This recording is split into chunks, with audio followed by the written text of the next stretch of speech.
சுற்றுச்சூழல் இவை அனைத்துமே நம் ஒவ்வொருவருடைய கனவு. ஆனால் அக்கனவுக்குள் நாமே நுழைந்து ஒரு கருங்கனவாக மாற்றுகிறோம். எப்படி? ஆம், குப்பை கிடங்கு. குப்பை கிடங்குகளால் பல பிரச்சனைகள் உருவாகிறது.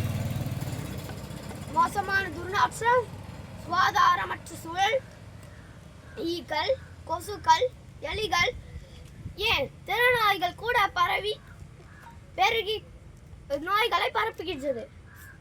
நிலம், நீர், நிலத்தடி நீர் போன்றவை மாசுபடுகின்றது. சில சமயம் பிளாஸ்டிக் கழிவுகளை எரிப்பதால் நச்சு வாயுக்கள் வெளியேறி சுவாச கோளாறு, புற்றுநோய் போன்ற கொடுமையான நோய்கள் பரவுகின்றது. நண்பர்களே, குப்பை என்பது நம்முடைய பொறுப்பு. எல்லா குப்பையையும் சேர்த்து எரிக்காமல் மக்கும் குப்பை, மக்கா குப்பை என்று தனித்தனியாக பிரித்து போடுவோம். பிளாஸ்டிக், கண்ணாடி, காகிதம் மறுசுழற்சி செய்யலாம். சமையலறை கழிவுகள், காய்கறி கழிவுகள் போன்றவையை உரமாக பயன்படுத்தலாம். இதனால் குப்பை கிடைக்கும்